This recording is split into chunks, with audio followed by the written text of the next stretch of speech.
This week on Masterpiece Filmmakers, I sit down with Lloyd Livingston Coolidge to discuss his current projects.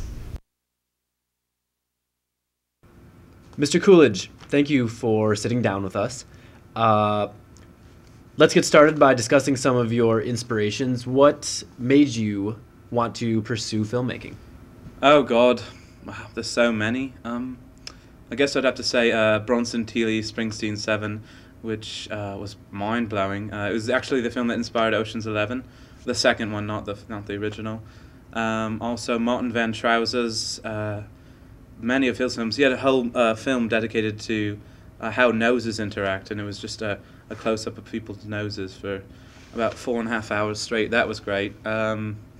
Also, there was a dirt bike movie in the early 80s called Rad, and just the way they used bicycles as a romance really is just a huge inspiration for the way I ride bikes, I think. Lloyd's first film came in 1986, Hands Off My Britches.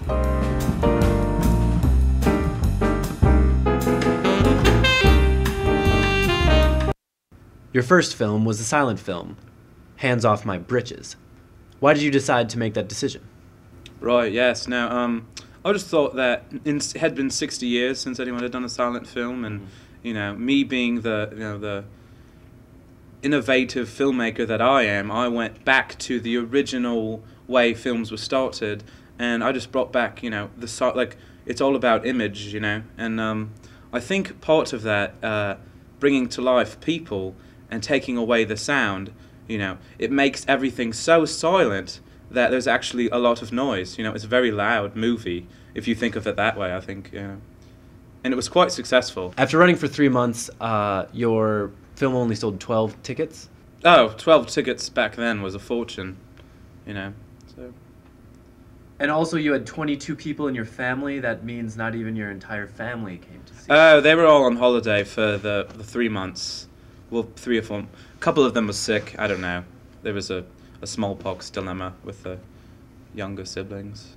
After the success of Hands Off My Britches, Coolidge decided to explore the human in everyday life, with such films as Cleanliness and Teeth. Well, I was approached by Mel Gibson before we started shooting Cleanliness, and because he's such a huge fan of hygiene, he wanted to be part of the direction, and I said no. Absolutely not. No, Mel. No. Now, Cleanliness is a 2-hour and 45-minute production of a middle-aged man in the bathtub taking a bath in slow motion. Well, yes, no, I wanted to capture every sud, every drip, every hair on the man's body, and it was quite rewarding, actually. Right. Yes. Okay. Yes.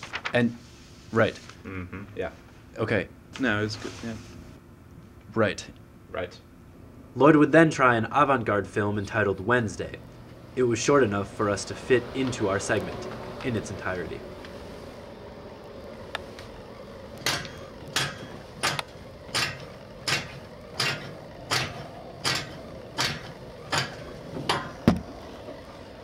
Springs make the best of friends. Really? You consider this a full-length film? Yes, everything that I wanted to express was expressed. There was, a rising action, a dilemma, conflict, a resolution, an antagonist, a protagonist. I think everything there that needs to be there in a film was there, It was all there, really, in all of it. Now, Bigsby was your first real feature, which included a cast of more than one person. Would you agree? Are you insane? Bigsby was nothing. I did that for the American public, No. That was... It's not an opinion question. It's just a fact. Well, you should check your fact books because, The cast list has more than one person on the cast list. Right, well, I don't believe you have the correct interns here. You should fire them all, I know. Did you see your movie? Well, not really. My mother saw it. She said nice things there. Now, your new film is currently titled The Squirrel. Do you care to tell us how production's going? The Squirrel, it's a masterpiece.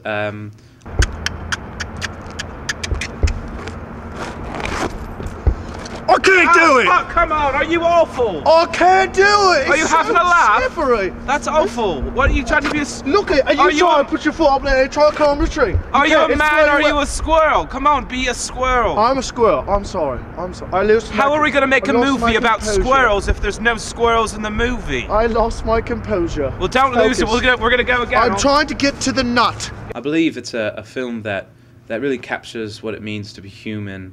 It tantalizes the senses, and at its core is a movie about hope and squirrel nuts. And I think actually it also conveys my view on the war in Iraq. Well, apparently it's just a guy trying to climb a tree, and he's not even in a squirrel costume.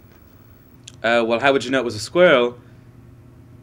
How Well- do you know it's a squirrel if it's not in a costume? That's just acting at its best, don't you think? No, it's titled The Squirrel. It's implied that it's a squirrel. Well, acting at its best. No, it's putting two and two together. Well, acting, directing. Why would you entitle it The Squirrel if it was... Well, you wouldn't know. I'm a filmmaker. You're what are you, an interviewer, How So- do I know it's not just a guy trying to climb up a tree? Well, maybe that's up to the audience to interpret. Okay, well, your front teeth remind me of a squirrel, so... Well, your entire body reminds me of a Okay. withered old... Many critics say that you have no business in the film industry and that you simply film things that have no purpose or meaning. Well, that's what they said about Jesus when he was alive, didn't they? No, that was just Pontius Pilate, but are you comparing yourself to Christ? Well, yeah, no, yes, in a way. I think that Excuse me? I think I am like him a lot, but actually, I think that led to the movie we just wrapped on called The Passion 2, which is a sequel to Mel Gibson's The Passion of the Christ. Yep. On Easter Sunday, he rose from the dead.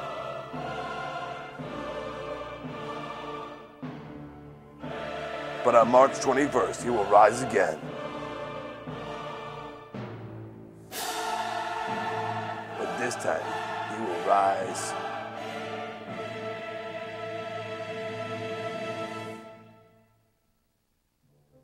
above the rim.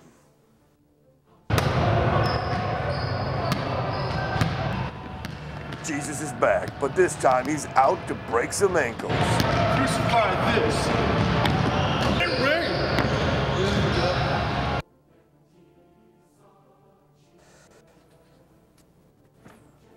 Jesus Christ. Yeah, Doug? Oh, I'm sorry. That's your name. But you tested positive for steroids. God. You make this shot, you get a free ride into heaven. Go ahead. Looks like purgatory. Oh, this is my house. Looks like I'm about to break a commandment. Which one? Thou shalt not steal.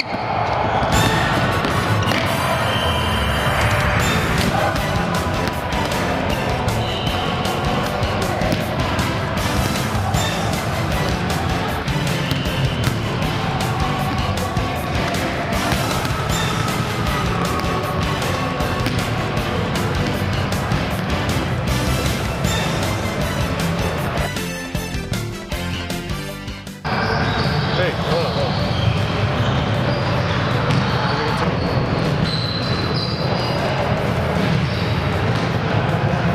It's Gatorade!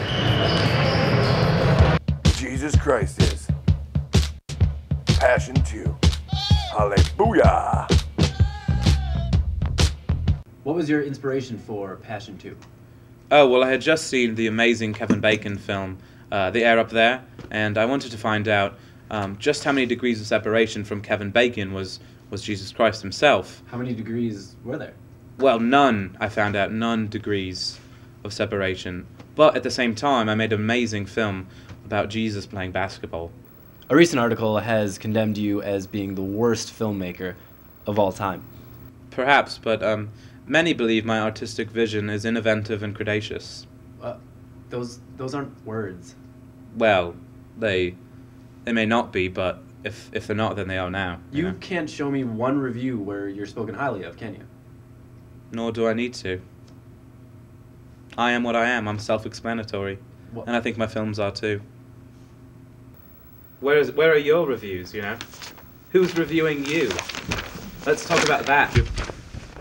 What, you leaving, you wanker? Your films suck, man! Yeah, well, your interview questions aren't very good either.